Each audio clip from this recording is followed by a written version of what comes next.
Olá, eu sou o professor Luiz Rezende e vou trabalhar com você um tópico muito importante da gestão de pessoas, que são os desvios da avaliação de desempenho. Dentro desse tema avaliação de desempenho, é o que mais cai em prova, é o que mais é abordado, é o que mais é desenvolvido. Porque, afinal de contas, quem realiza avaliação de desempenho é o ser humano. Quem realiza avaliação de desempenho é o funcionário. Seja ele a chefia, seja alguém que a chefia determinou. E o funcionário ele pode errar. Então, vamos trabalhar, eu vou desenvolver com você. Deixa eu sumir, voltei. Vou desenvolver com você, nessa aula, exatamente esse tópico, né? Que dentro, repito o que eu acabei de falar, dentro de avaliação de desempenho é o tema mais abordado, é o tema mais desenvolvido, que são os desvios de avaliação de desempenho. De avaliação de desempenho.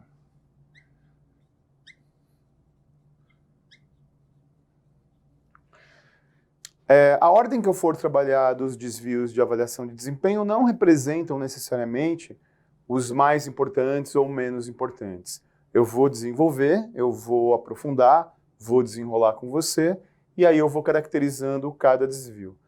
Só tome cuidado com o seguinte, quando se fala, vem aqui comigo, de desvios de avaliação, desvios de avaliação de desempenho,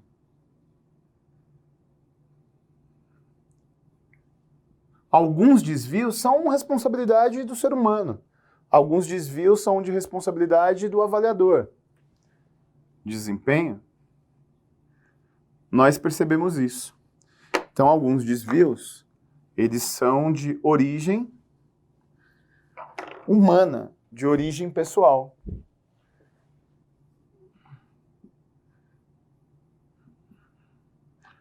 Outros desvios, ou seja, é o funcionário que errou, é o funcionário que cometeu um lapso, é o funcionário que deu uma vacilada.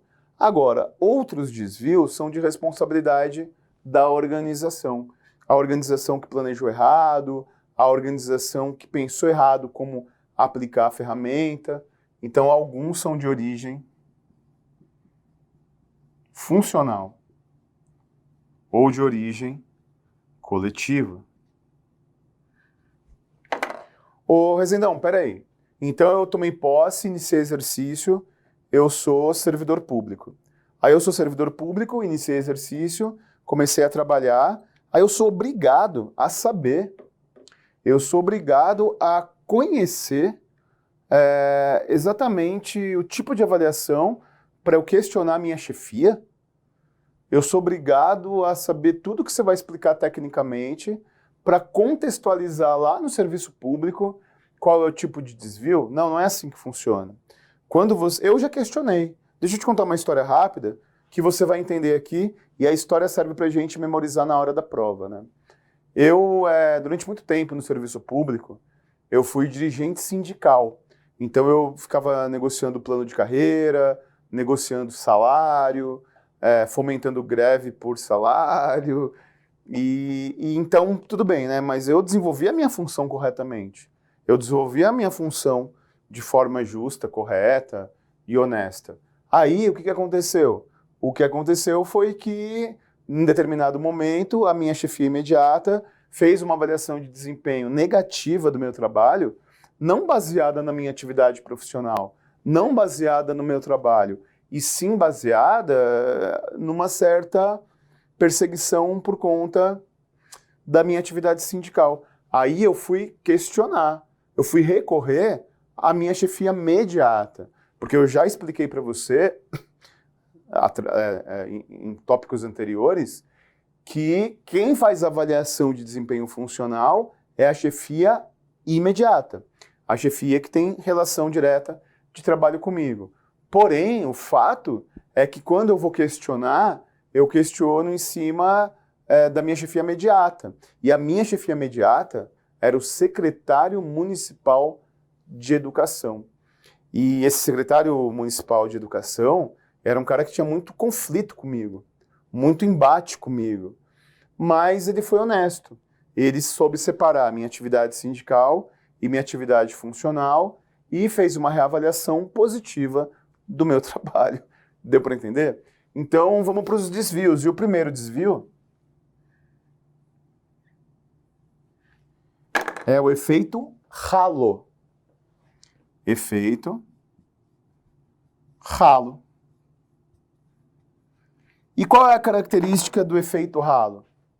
Uma característica menor, uma característica minoritária do trabalho do funcionário contamina todo o trabalho dele, contamina negativamente todo o trabalho.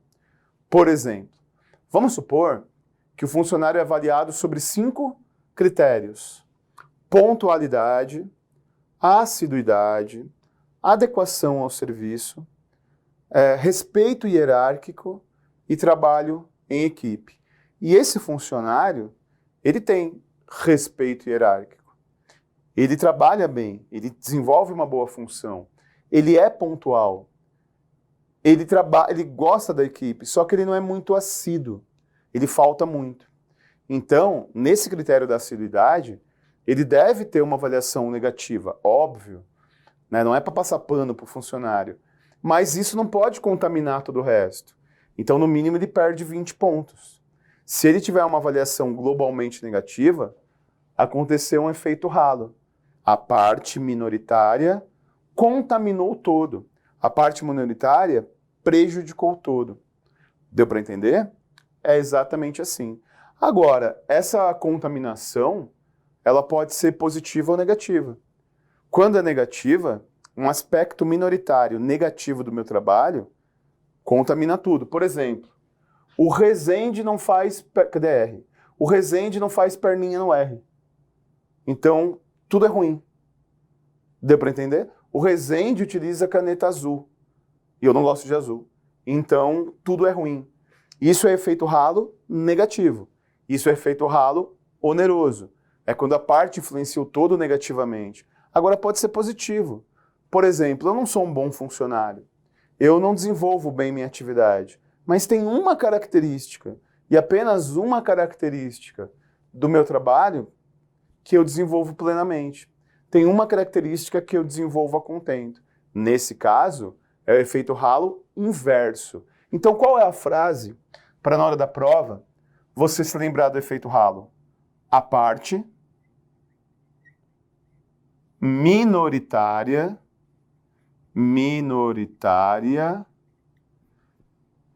influencia, contamina o todo.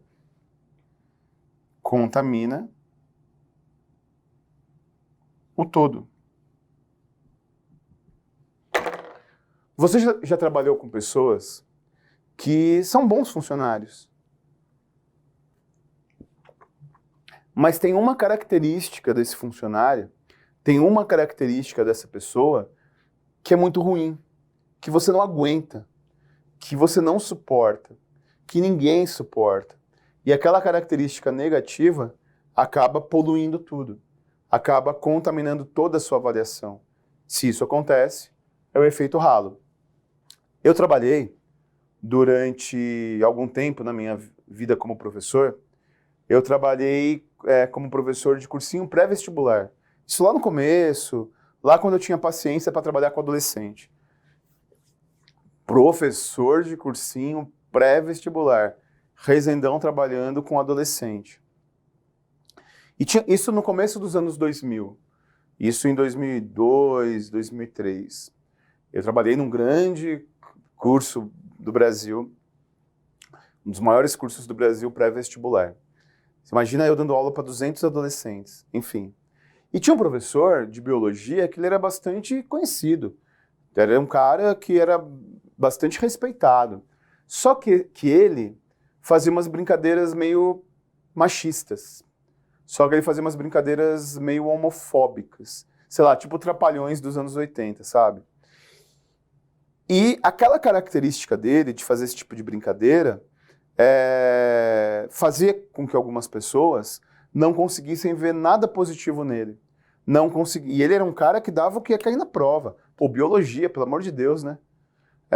E ele era um cara que dava um bom resultado para a prova. Só que essa característica dele poluía tudo. Efeito halo, a parte minoritária contamina o todo, ou para cima ou para baixo. Efeito halo, o primeiro desvio de avaliação de desempenho. O segundo desvio de avaliação de desempenho é o efeito parte-pris. Eu estou apresentando esses dois juntos porque tem muita confusão em prova. Você vai perceber que nas provas, o efeito halo e o efeito parte-pris, eles têm muita confusão, eles estão muito próximos, e isso gera realmente muita confusão em prova. Efeito,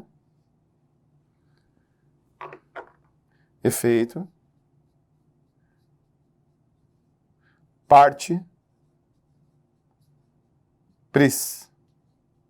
Ou efeito partir do princípio.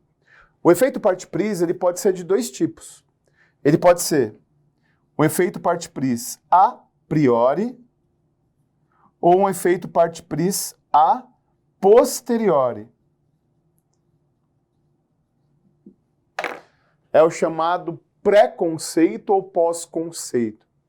Ou seja, quando eu estabeleço um conceito, quando eu crio uma opinião, baseada na verdade, baseada em fatos, não é preconceito. Preconceito social. É preconceito objetivo. Você já vai entender. Então, o que seria um efeito parte-pris a priori? Já foi servidor público. Está cheio de vícios. Ex-presidiário. Vai dar problema no trabalho. Isso é efeito parte-pris a priori. Fez uma faculdade ruim, vai ser um mau funcionário. No outro órgão tem histórico de que ele não respeita a hierarquia. Então no meu ele também não vai respeitar. Ou seja, eu pego o passado da pessoa, a priori, fatos concretos. E o ex-sindicalista vai fazer greve. Por exemplo. Ex-sindicalista. O passado vai influenciar o presente. Deu para entender? E exonerou uma semana depois de tomar posse. Então, aqui ele também vai ficar pouco tempo. Isso tudo é a priori. O que é a posteriori? É quando o futuro, quando aquilo que acontecerá daqui para frente, influencia a realidade. Vou te dar um exemplo de parte-pris a posteriori. Eu tenho uma colega que ela é psicóloga. E ela foi fazer entrevista de emprego, e aí ela não procurou emprego, chamaram ela, procuraram ela, ela foi lá conversar na empresa. E aí na empresa ela estava fazendo entrevista, e aí o entrevistador perguntou, você é casada? Sou. Você e seu marido, você pretende ter filhos? Pretendo. Quando? Aí ela falou para o entrevistador, desculpa, mas eu não discuti isso nem com meu marido ainda, então não é com você que eu vou discutir. Então ela infelizmente não foi contratada. Mas na verdade, por que estavam perguntando se ela queria ter filhos? Ou quando ela iria ter filhos? Não era preocupado com a taxa de natalidade. Não era preocupado com a densidade demográfica. Não era preocupado com a saúde dela. Era preocupado se a posteriori ela tivesse filho, quanto tempo ela iria ficar afastada por licença maternidade. Quer ver outro exemplo de a posteriori? Às vezes, a pessoa faz entrevista de emprego e na entrevista de emprego, o que respondem para ela? Você é muito qualificado para a vaga. Você é muito bom para a vaga. Eu não vou te contratar porque o seu currículo é melhor do que eu estou procurando. Você já deve ter ouvido isso. Muitas vezes é migué. Muitas vezes o cara não quer te contratar e te dá uma desculpa. Mas muitas vezes é verdade. Porque é um desvio. Não deveria acontecer, mas acontece. Por quê? Porque é um efeito parte-pris a posteriori. Eu estou partindo do princípio que lá no futuro ela vai arrumar um emprego melhor e vai me deixar na mão, porque ela é muito qualificada. Deu para entender? É exatamente isso. É igual quando você nem dá ideia para a gata ou para o gato, depende da sua orientação sexual, pensando que nem vai rolar, é muita areia para o caminhãozinho. Então, muitas vezes você parte de um princípio de algo que ainda nem aconteceu. É muito comum alunos prestarem concurso e esconderem na empresa que trabalham que prestam concurso, que estudam para concurso. E por que isso acontece? Por que que a pessoa esconde que presta concurso? Por que que a pessoa esconde que ela estuda para concurso? Porque se o chefe descobre que ela estuda para concurso, ele parte do princípio que ela vai embora quando for aprovada em concurso. Deu para entender? Efeito ralo e efeito parte-pris. Deixa eu te dar um exemplo que caiu numa prova da CESP-Sebrasp e muita gente errou, confundindo, misturando de forma malvada efeito ralo com efeito parte-pris. Qual que foi o esquema? Qual que foi a sacanagem? Qual que foi a pegadinha? Vamos imaginar o seguinte. O funcionário, ele trabalhava no órgão público em 2020. E em 2020 ele não se adaptou à equipe, ele não se adaptou ao trabalho, ele não se encaixou. Então ele teve em 2020 uma avaliação negativa porque ele realmente não se adaptou. Perfeito. Só que em 2021 ele veio para a minha equipe. Em 2021 ele se tornou meu funcionário. Em 2021 ele foi para o meu time. E eu sou a chefia. Eu vou realizar a avaliação de desempenho. Só que eu sei do histórico do camarada. Eu sei que lá no outro órgão ele deu problema. Então eu penso, peraí. Se o cara lá em 2020 deu problema, mesmo que aqui comigo ele não dê problema, mesmo que aqui comigo ele não faça besteira e ele não brigue com a equipe, eu vou dar uma rebaixada na nota dele só para ele ficar esperto. Vou dar uma rebaixada na nota dele só para me precaver. É efeito ralo ou efeito parte-pris? Vem comigo, vamos desenrolar. Olha só. 2020,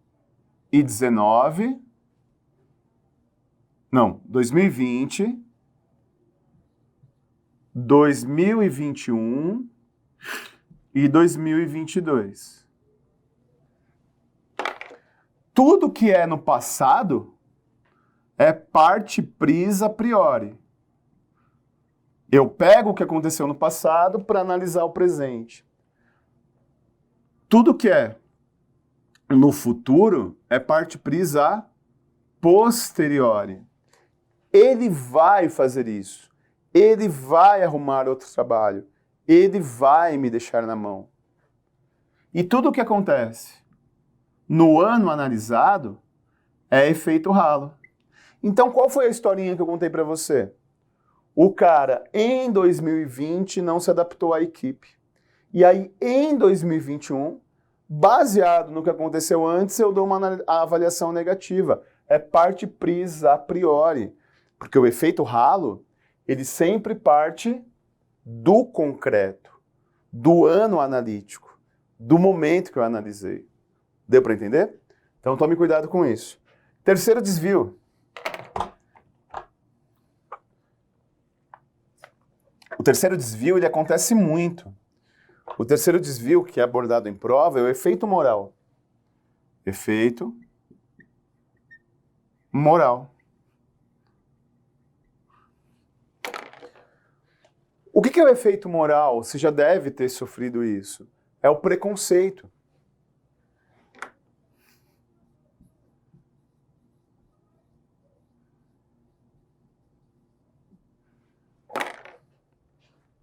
Eu vou realizar uma avaliação negativa porque a pessoa é homossexual, heterossexual, bissexual, transa com árvore. Eu tenho um amigo que transa com árvore. Então, se você for dar uma análise negativa para a pessoa baseada na orientação sexual, é preconceito, é desvio moral. Você está se utilizando de um elemento moral para onerar o trabalho da pessoa. No serviço público, eu trabalhei com um querido amigo, falecido, ele teve um acidente de moto, chamado Júlio.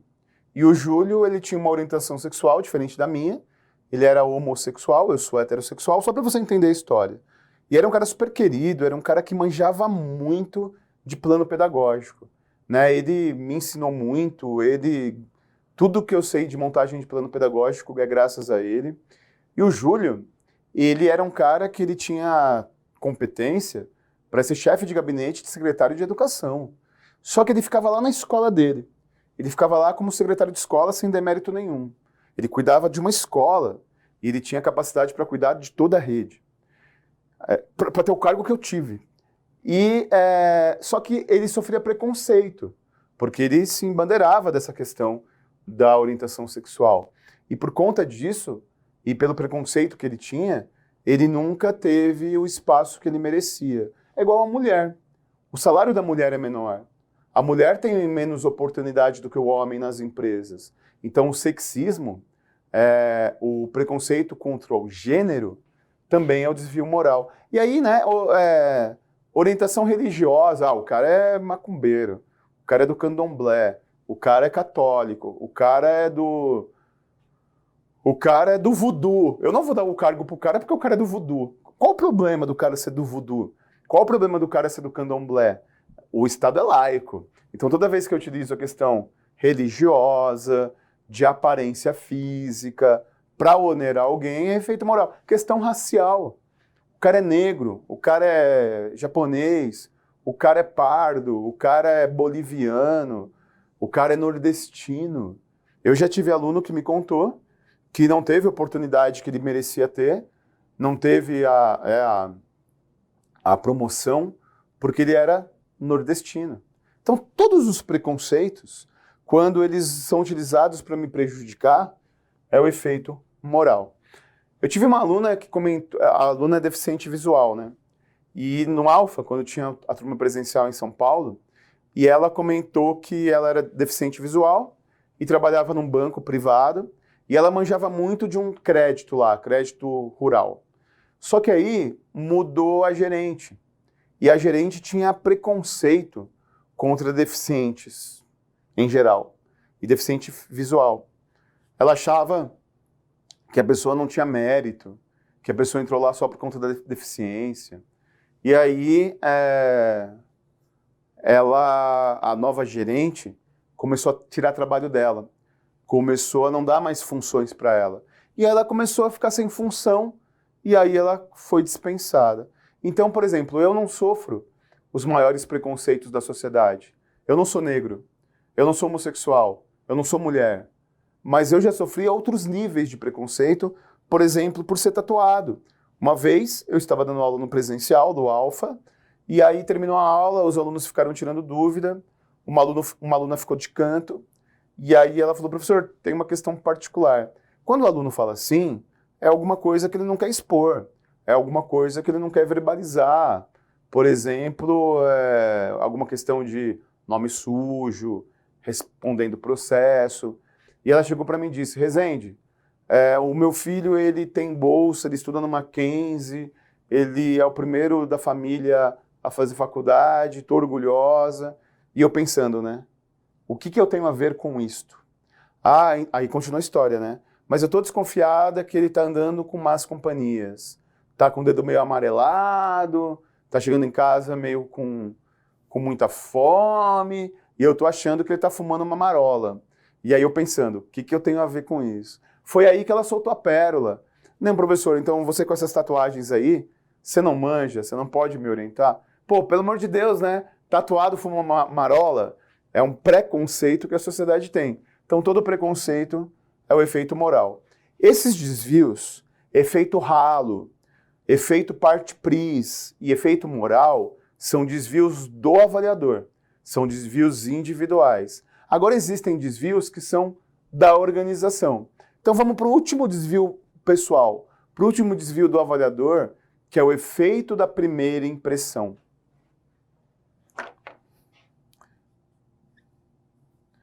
Efeito, primeira impressão.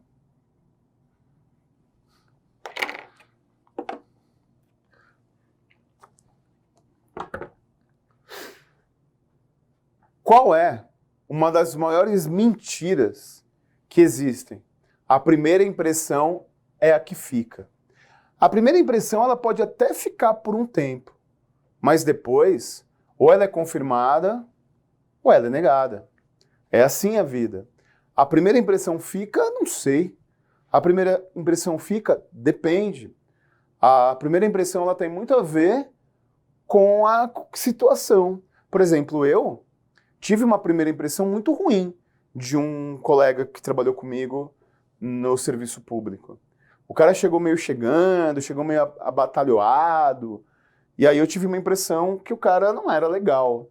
E convivendo, eu percebi que era uma das pessoas mais gente boa, mais tranquilas que eu já trabalhei. Então, o efeito da primeira impressão é o efeito quando você engessa aquela primeira impressão, quando você consolida aquela primeira impressão. Uma vez um aluno falou para mim, pô, Rezendão, aluno de fiscais, hein? Carreiras fiscais, estuda para auditor. Pô, Rezendão, a primeira impressão que eu tive sua foi que você estava dando migué, que você estava enrolando. Depois eu percebi, fazendo prova, que o jeito que você apresenta a matéria é para a gente se lembrar na hora da prova.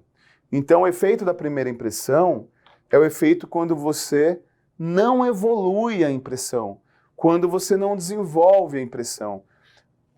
Meu irmão, vamos ser sinceros, quantas vezes você saiu com alguém e aí a pessoa se arrumou para sair com você, tomou banho, né, tipo, fez uma presença, aí você tem aquela impressão. Aí você resolve namorar e você percebe que a pessoa não é daquele jeito. Isso é normal, isso é comum acontecer. Acontece na vida e acontece nas empresas.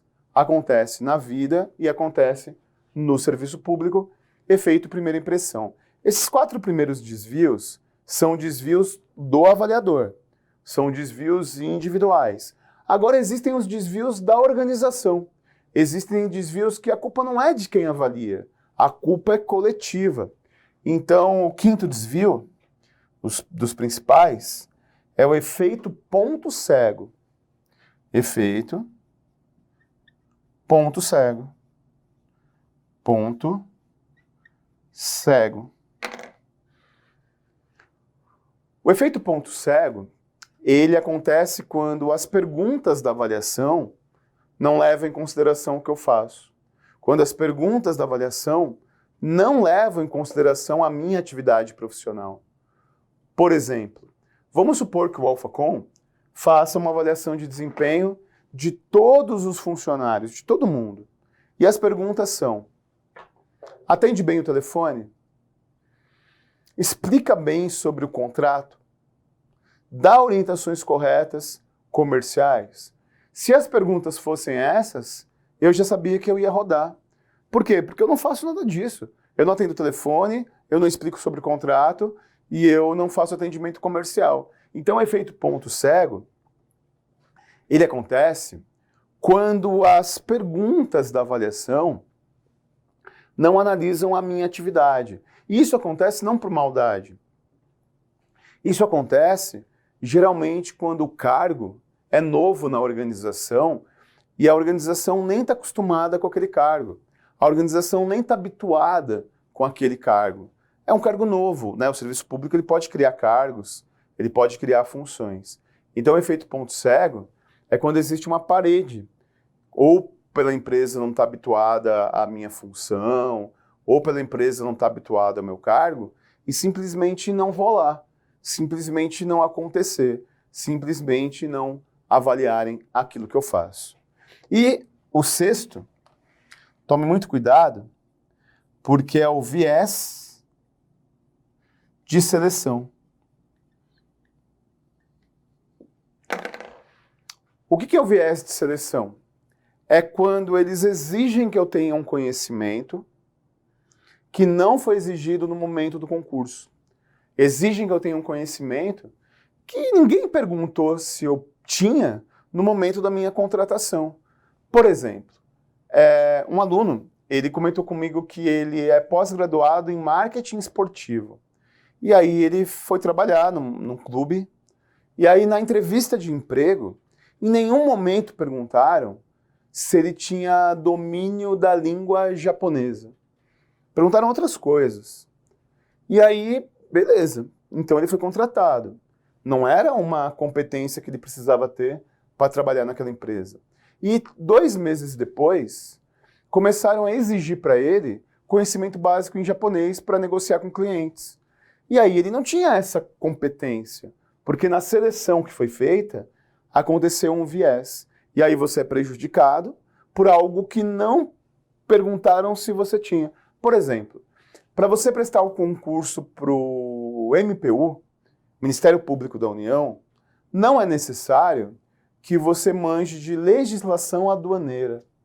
Nem cai isso em prova, né? Cai só para fiscais. Então você presta concurso. Não tem legislação aduaneira, não exigem isso. Então você não manja, você não sabe. E aí você faz a seleção, que é o concurso público, e ninguém perguntou dessa matéria. Aí você trabalha e percebe-se que no seu trabalho, sim, você precisaria de algum conhecimento em legislação aduaneira.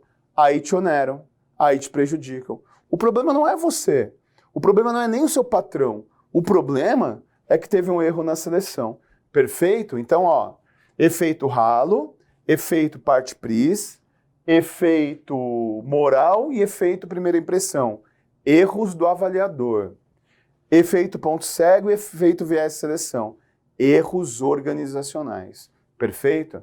Desvios da avaliação de desempenho é algo que cai toda hora em prova, é algo que é largamente abordado em prova. Fique esperto, porque de todos eles, efeito ralo e parte-pris é o que mais cai em prova. Muito obrigado pela sua paciência, muito obrigado pela sua presença em estar comigo até agora. Força e honra. Até a próxima aula.